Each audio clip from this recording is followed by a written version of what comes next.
Si on prend la pandémie actuelle, H1N1, 2 mois après le début, qu'est-ce qu'on peut observer?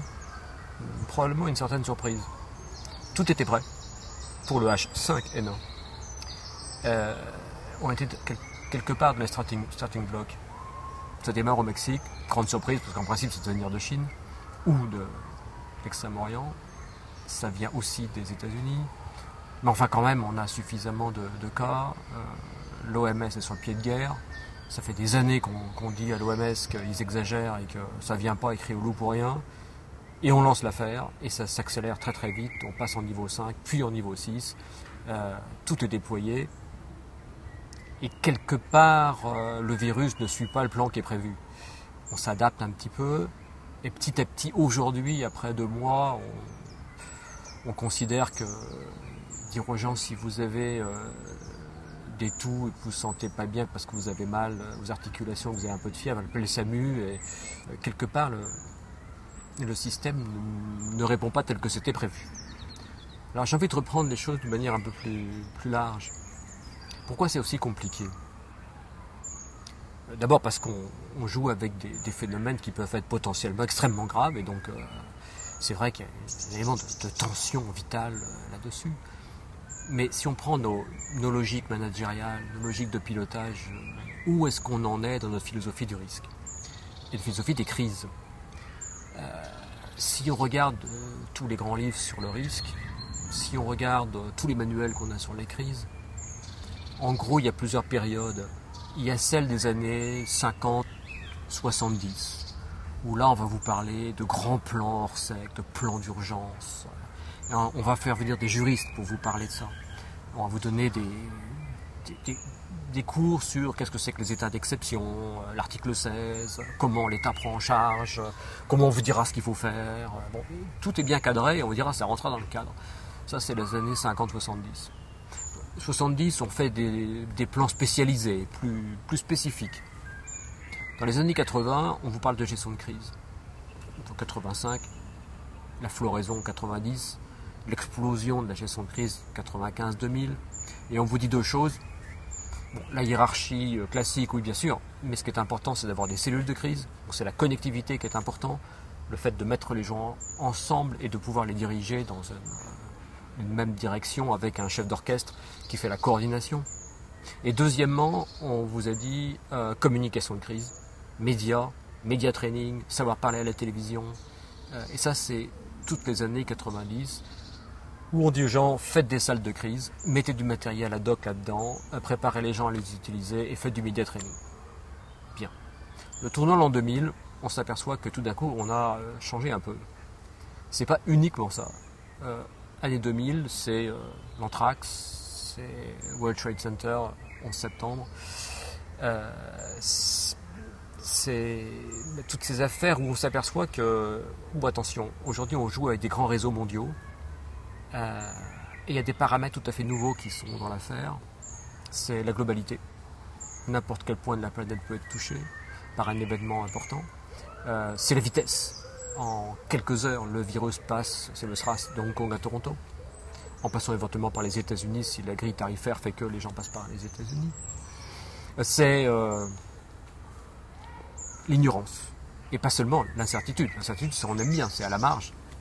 Et on demande à l'expert de regarder ce qu'il a à dire sur cet élément d'incertitude. Là, l'ignorance, on ne sait pas. C'est la vache folle, où on ne sait pas s'il y aura 200 victimes ou peut-être 2 millions, comme certains disaient. Et on dit, vous voyez, vous êtes trompés. Il ne fallait pas exagérer. Puis après, c'est la canicule, où on dit, non, il fait chaud l'été. Mais là, on s'est trompé, c'est 20 000 morts. Donc c'est l'inverse de ce qu'on n'avait pas fait. C'est l'hypercomplexité. Alors que jusqu'ici, accident, urgence, crise, c'était quand même bien spécifique. C'est soit un cyclone, soit une inondation, soit un tremblement de terre. Et on ne mélange pas tout. Et là, on tombe sur Katrina, où tout d'un coup, on mélange tout. C'est à la fois le vent, mais ce n'est pas le problème du vent. Ça, c'est finalement pas si grave. Katrina, c'est d'abord une inondation qui détruit 90% des réseaux vitaux de la ville de Nouvelle-Orléans en 3 heures, qui met la situation de confusion absolument incroyable. Et ce n'est pas seulement le problème États-Unis, entre toujours ce qu'on dit entre le fédéral, le local, le national, etc. Oui, certes, mais c'est pas que la FEMA non plus, la protection civile américaine, la sécurité civile américaine qui avait été quelque peu démantelée et qui était plus compétente. Oui, certes, mais c'est pas seulement ça. Si on avait nous aussi en Europe 50% de la superficie française qui est détruite, ou de la superficie de la Grande-Bretagne, ce qui était le cas de Katrina, on ne serait pas meilleur pour mettre en place une réponse européenne. Hyper complexité. Ça joue sur tous les tableaux à la fois, et pas sur un tableau spécifique. Et autre élément qu'on a vu dans ces années 2000, 2001, 2003, 2004, 2005 avec Katrina, c'est l'impensable, l'inconcevable. C'est pas possible. Ces tours à New York qui étaient les plus solides des États-Unis, enfin les plus sûrs des États-Unis, tout d'un coup tombent, et ça c'était pas du tout dans les esprits. C'est l'anthrax où c'est pas la lettre qui pose problème, c'est la lettre passant dans les systèmes de tri postaux qui pose problème, et tout d'un coup c'est le cri du cœur. Leur arme, c'est mon système. Et donc c'est pas la lettre qui est en cause, c'est le système qui génère un problème globalement beaucoup plus important. Donc cet caractère d'impensable, pas en soi, on peut le penser, Hollywood l'avait pensé, les problèmes des tours, mais impensable dans le système acquis qui est en gros le jardin à la française, le jardin de Versailles, dans lequel il y a chaque petit jardinet qui a ses lois, ses règles, ses spécialistes, et puis ses éléments d'urgence, de gestion de crise, ça marche bien. Et là tout d'un coup c'est tous azimuts, et c'est l'événement qui se diffracte de manière générale. Et ça, c'est très très loin de nos univers. Alors le problème qui se pose, et on l'a vu venir avec la crise financière, ou les problèmes de pandémie, c'est les années plutôt, je dirais à ce moment-là, 2008 et suivantes, c'est que c'est plus l'événement qui est au cœur des affaires. On est aujourd'hui avec des socles qui sont eux-mêmes en situation de grande fragilité et capables de générer des systèmes de crise systémiques. Alors je m'explique, c'est l'environnement qui tout d'un coup ne marche pas tel que c'est prévu. C'est la santé publique avec des virus qui peuvent se développer là où c'était pas prévu, à une saison qui n'est pas prévue, et tout ça de manière globale avec des transports qui circulent partout. C'est la géostratégie avec des zones grises partout et pas les zones vertes partout et puis un tout petit peu de zone rouge là où il ne faut pas. Non, c'est zone grise. C'est la finance mondiale qui tout d'un coup ne marche plus tel que c'était prévu. Et un sénateur américain responsable à la Chambre des États-Unis qui dit mais on n'y comprend plus rien. Mais c'est la globalité, comme si la globalité était, pour prendre une image physique, un système de surfusion. Et un tout petit ébranlement, quelque part, mais totalement anecdotique, peut avoir raison du système qui peut la générer des phénomènes de crise. Et donc on a aujourd'hui à la fois ces grands événements bien spécifiques qu'on avait évidemment dans les années 50 et qu'on a toujours. On a des événements d'ébranlement avec effet domino qui étaient encore le corpus de notre gestion de crise des années 90. On a ces phénomènes systémiques des années 2001 et on a aujourd'hui ces phénomènes de socles globaux qui posent problème. Juste pour donner un exemple, en 2008, la saison des cyclones, ce qui est filmé par CNN, c'est pas tel cyclone, c'est le responsable météo qui dit au journaliste qui est au cœur de CNN, ce qui est important, c'est qu'on a le cyclone Joséphine, après on a Ike, après on a encore un autre, et le journaliste qui est là qui dit « Oh, too much to process ». Il a « too much to process ». Écoutez, ça fait trop. Enfin, prenons un par un, mais pas tout. Et c'est le tout qui est important. Donc on a un problème de système fondamental, de socle, qui lui a un problème aujourd'hui. Et donc tout ça, ça nous produit des crises qui vont générer ce que j'appelle du chaotique. C'est-à-dire que ce n'est plus bien balisé, ça reste plus dans ce qu'on adorait avant, ces probabilités multipliées par la gravité donnent quelque chose de raisonnable. En gros, donc je vais vous expliquer. Maintenant, les cadres de pensée que l'on a, quelque part ne répondent plus. Alors pour deux raisons.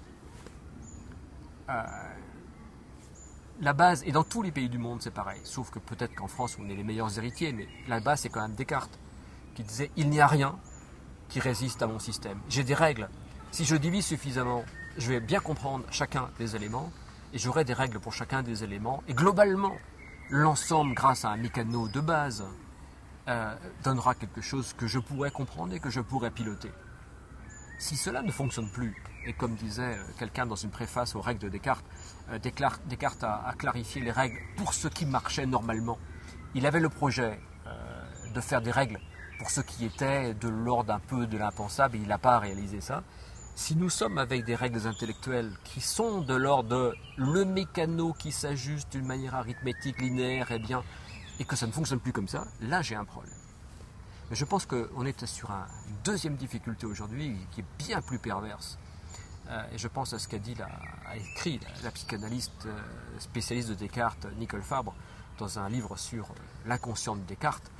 Et elle dit des choses très intéressantes sur Descartes, l'homme rationnel, l'homme qui aime le pragmatisme, l'homme qui va voir le terrain, et qui refuse systématiquement pourtant de travailler sur ce que Pascal avait défini comme étant le vide, parce que pour Descartes, c'est quelque part totalement inacceptable, impensable. Et elle dit, sa réaction est à ce point tendue, son refus est à ce point vital par rapport à tous ceux qui demandent à Descartes d'aller voir ces affaires de vide, qu'elle dit, je ne peux pas ne pas y voir la trace d'une réaction de défense extrêmement profonde, comme s'il défendait un système qui ne tient qu'aussi longtemps qu'il n'y a aucune faille dans ce système, aucune faille réelle, une faille à la marge, ok, une faille que j'ai bien mesurée, ok, une faille sur laquelle je peux vous expliquer, laissez-moi faire de ma bonne communication, là ça va. Mais si c'est une faille, je tombe sur une page blanche, quelque part, il y a barrage psychologique. Et donc aujourd'hui, on est sur ces univers qui à la fois nous échappent intellectuellement et ne nous sont pas du tout agréables sur un point psychique. Et la conjonction entre les deux fait que ce que ça va produire, plus toute notre histoire d'habitude de gestion des accidents et autres, ça va produire des univers complètement cartographiés, dans lesquels j'ai un plan, donc il faut que ça rentre dedans, et des organisations stupéfiées parce que le terroriste ne va plus jouer le jeu, parce que le virus ne va pas jouer tel que c'est prévu, etc. Donc le grand défi qu'on a aujourd'hui, c'est pas, comme dirait Todd Laporte, là, professeur à Berkeley, c'est pas donner des outils aux responsables pour leur éviter d'être surpris. C'est les entraîner à être surpris et à travailler dans un milieu extrêmement fluide, volatile, extrêmement surprenant, où le point clé, ça ne va pas être d'appliquer tout de suite la boîte à outils, ce sera de rédiger à chaque fois une nouvelle page blanche et de le faire avec d'autres, dans une logique où ça ne descend pas c'est pas en top-down, c'est ce qu'on a vu dans tous ces grands événements du 11 septembre à Katrina. Les seuls qui sont sortis en termes de pilotage d'institutions, c'est ceux qui avaient deux clés dans la main. Une capacité d'intelligence et de leadership, c'est-à-dire je vois où je vais, j'incarne quelque chose, je trace des sillons et des voies, je place des jalons, je travaille sur la cohésion, j'injecte de la confiance, et qui, en même temps, avaient une capacité justement de confiance vis-à-vis de leur équipe, et c'était tout un groupe humain qui travaillait, ce qu'ils appellent aux États-Unis l'empowerment, et j'ai vu beaucoup aussi bien dans une banque que sur l'aéroport de la Nouvelle-Orléans, des institutions qui ont remarquablement bien géré l'affaire, et qui ont sauvé pour l'aéroport de la Nouvelle-Orléans 30 000 personnes. C'est cette capacité à faire confiance à leur équipe, y compris les familles des équipes, donc ça allait vraiment très très loin. C'est cette patte de la confiance qui permettait de traverser une situation extrêmement difficile. En appliquant d'ailleurs la même technique que le cyclone prend son énergie du système qu'il survole, et là, ils prennent leur capacité d'intervention sur l'énergie de toutes les personnes qui participent au système. Alors c'est extrêmement loin de nos habitudes de pensée, donc il y a un chef quelque part qui a le bon plan, qui l'applique, et comme il a fait beaucoup de média training, il sait vous l'expliquer à la télévision, et si vous êtes un bon auditeur, vous avez enfin compris. Là, c'est un basculement beaucoup plus fort, c'est nous allons réécrire ensemble une page blanche, j'ai une boîte à outils qui peut servir, mais l'essentiel, ça va être réécrire quelque chose pour lequel nous n'avons pas de script. Et c'est ça, un peu, pour moi, les univers dans lesquels il faut s'apprivoiser soi-même, comprendre avec d'autres, expérimenter, pour être capable de les affronter. Ce qui est à 1000 lieues de nos exercices habituels, l'exercice où on a préparé pour bien voir si les institutions, les organisations sont capables de réagir tel que c'est prévu. Le débriefing, après, essaie de clarifier l'écart entre ce qu'on a fait et ce qu'on aurait dû faire. Ici, il s'agit d'entraîner des équipes, d'entraîner des populations. On n'a pas encore le schéma, mais c'est ça. À inventer ensemble, en situation suffisamment nouvelle pour que personne n'ait à l'avance les solutions. Bon, voilà, quelques mots sur comment on peut cerner ces enjeux du chaotique aujourd'hui, très modestement, parce qu'il s'agit de tout inventer. Mais clairement, on est dans ce milieu-là. Et on voit bien, avec l'actualité immédiate, là, avec le H1N1, qui ne répond pas aux normes. Alors on pourrait se dire, finalement, c'est pas grave, donc ça va bien. Mais on a l'impression que le virus est capable, quand même, s'il n'est pas capable de destruction massive, il est capable de déstructuration massive. Si je mets partout des hôpitaux de campagne pour quelque chose qui ne vaut pas la peine, si j'envahis les hôpitaux, même en faisant de la place, en enlevant les vrais malades et en mettant des gens qui se sentent suffisamment bien pour que le lendemain on les renvoie quand même, et avec des médecins qui s'arrachent les cheveux puisqu'ils ne savent plus que faire, parce que ça ne rentre pas dans les affaires. J'aime bien ce que je viens de lire sur le site canadien de la santé qui dit attendez, peut-être avant d'aller dans les urgences, dans des files d'attente et dans des salles d'attente pendant des heures attraper quelque chose, peut-être réfléchir un petit peu et regarder. Si vous avez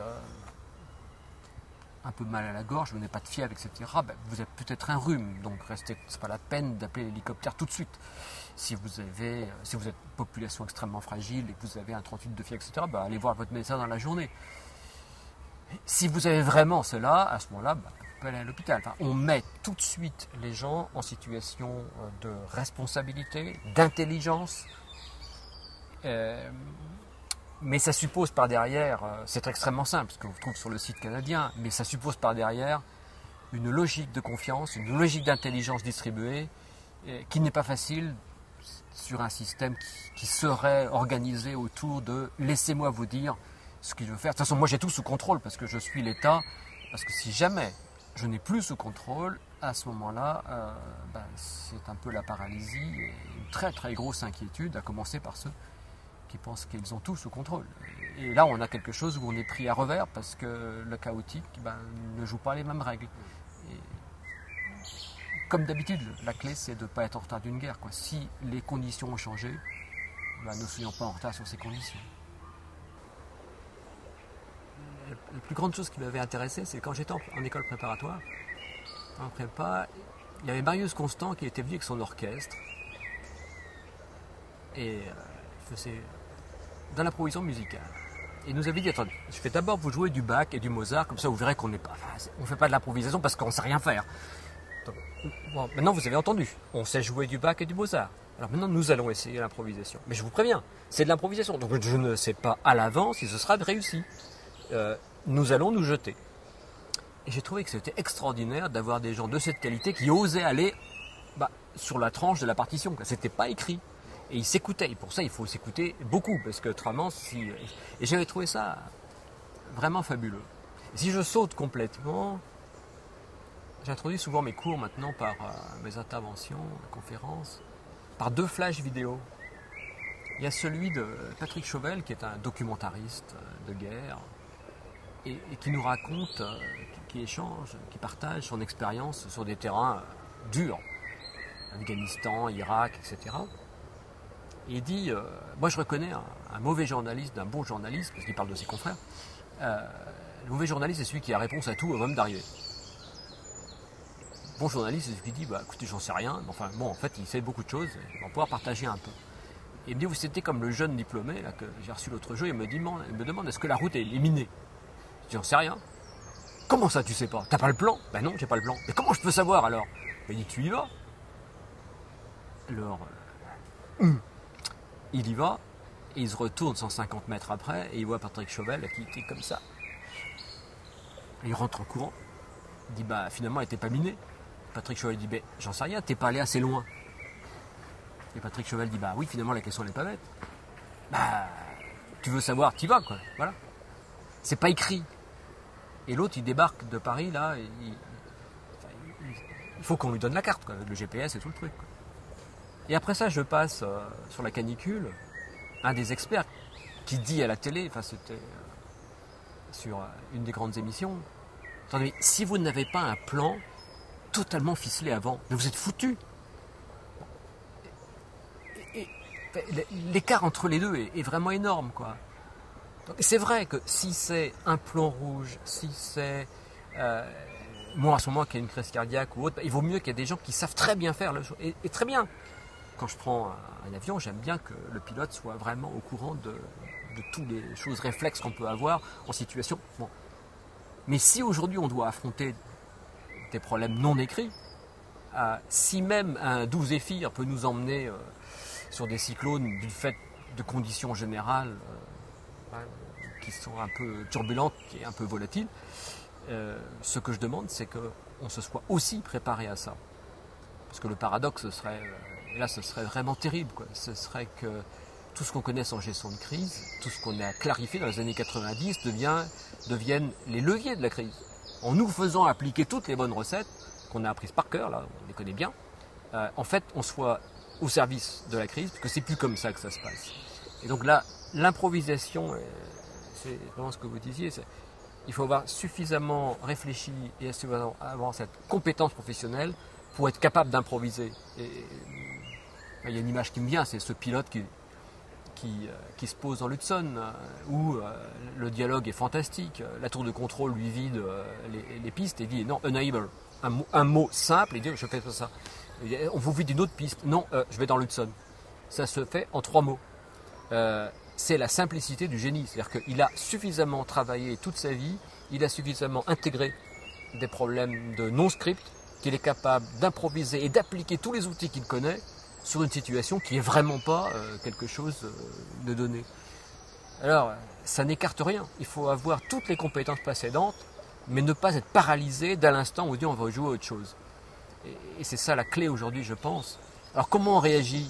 Pour le moment, c'est très dur.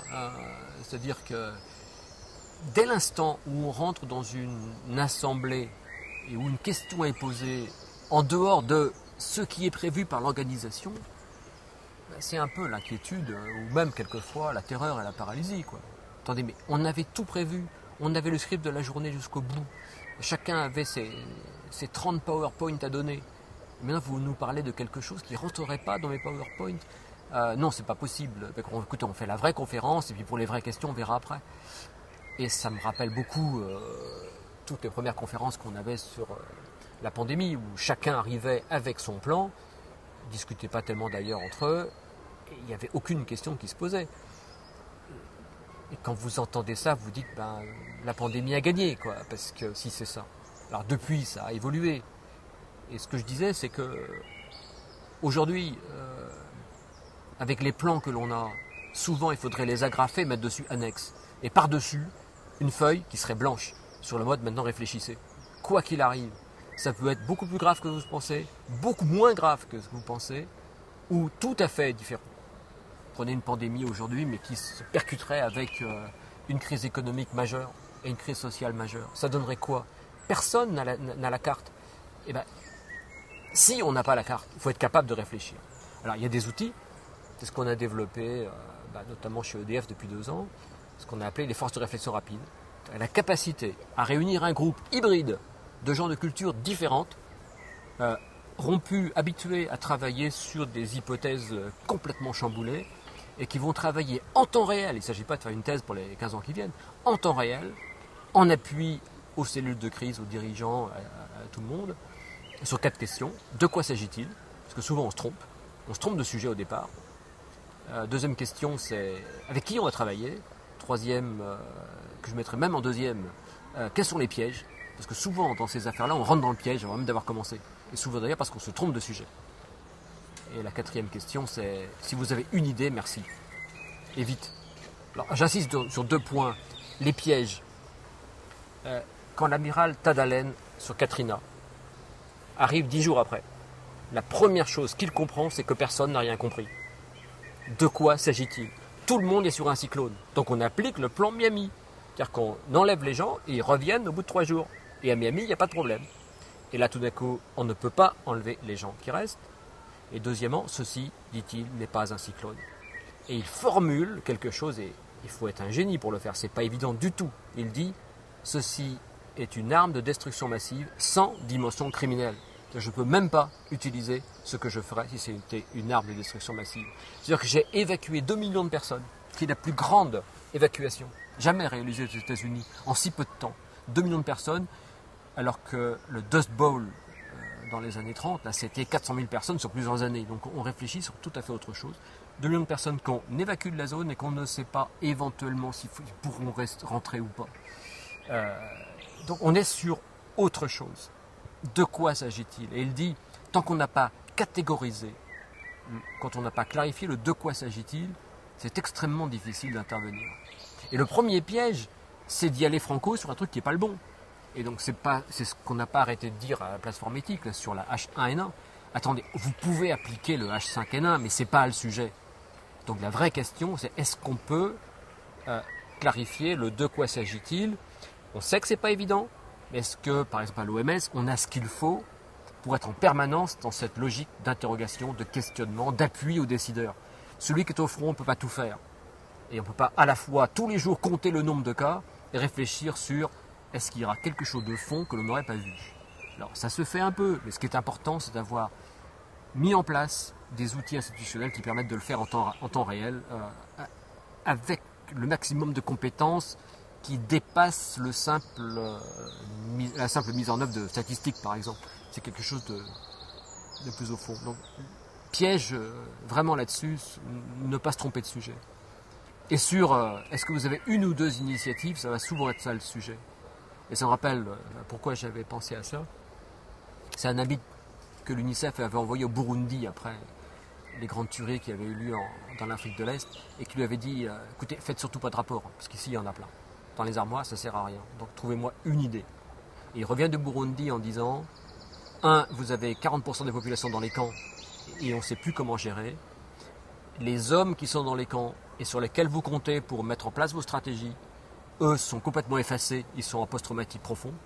Donc il n'y a plus qu'une population à laquelle il faut vous adresser, c'est les femmes qui ont reconstitué des logiques sociales et des réseaux sociaux entre elles parce qu'elles donnent à manger à leurs enfants et doivent les nourrir, leur donner à boire, etc.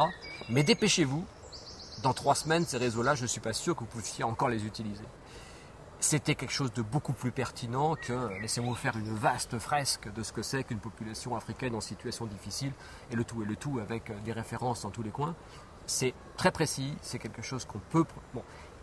Et en ayant des démarches de ce genre, on arrive quelque part à dialoguer avec le chaotique. Je ne vais pas le mettre sous la coupe, mais je peux traverser la difficulté, je ne vais pas la gérer au sens... ça y est, j'ai bien mis en place mon patchwork. C'est vraiment, je vais pouvoir naviguer avec ces vagues scélérates de tous les côtés, et c'est ça qu'il faut apprendre à faire. Il y a des démarches, et c'est important de pratiquer ces démarches pour que quand on se sent confronté à cette page blanche, qui provoque évidemment un deuil par rapport à quand ça marchait si bien, eh bien on ne soit pas immédiatement démonté. Comme dit Patrick Chauvel, où j'ai été supprimé une demi-seconde, et après je reprends en main les affaires. Donc il faut s'astreindre à travailler là-dessus. Et moi, quand je fais des entraînements de dirigeants, de futurs dirigeants, aux citoyens qui vont être confrontés à des choses un peu compliquées, c'est toujours les mettre du côté des questions que poserait la crise et non pas du côté de la boîte à outils. Si on l'a, tant mieux, mais c'est qu'un appui technique particulier. Le vrai problème, c'est que je ne me laisse pas démolir par le fait que la crise m'a enlevé mon script. Et c'est là-dessus qu'il faut travailler. J'ai à l'esprit ce que les Américains avaient fait avant d'attaquer l'Irak. Ils avaient demandé à un ancien officier supérieur, je crois que c'était un amiral, de venir jouer le rôle de Saddam Hussein. Et il n'a pas joué le jeu. Il a attaqué les bateaux américains avant qu'on ait sifflé le coup de départ. Donc il a descendu 18 bateaux américains. Il a dit ça c'est pas possible, donc on va remettre les bateaux américains à flot et vous attaquez uniquement lorsque nous on dit côté américain. Et à ce moment-là, ils ont lancé le jeu, mais l'amiral il a utilisé que des moyens basiques de communication. Il dit vous n'avez pas le droit d'utiliser le téléphone arabe, vous devez utiliser tout ce qu'on est capable de tracer par la NSA, nos satellites, etc.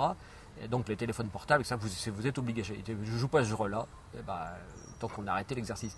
Mais est-ce que je peux me mettre un peu du côté de phénomènes, de dynamiques qui ne sont pas dans un ordre de Lego, de mécano bien habituel, quoi. C'est une autre approche, d'autres équilibres mentaux qu'il faut avoir. En gros, c'est comme quand on fait du vélo, quand on va tenir par la dynamique de la marche et pas par le fait qu'à chaque moment on reste bien équilibré, quoi. Ce qu'on est capable de faire dans un champ, il faut être capable de le faire dans l'autre. Je ne dis pas que c'est très facile, mais au moins on peut se mettre en marche là-dessus. Il y a des outils qui existent, des mécaniques qu'on peut mettre en place pour apprendre à être justement beaucoup plus dans la biologie que dans le mécanique.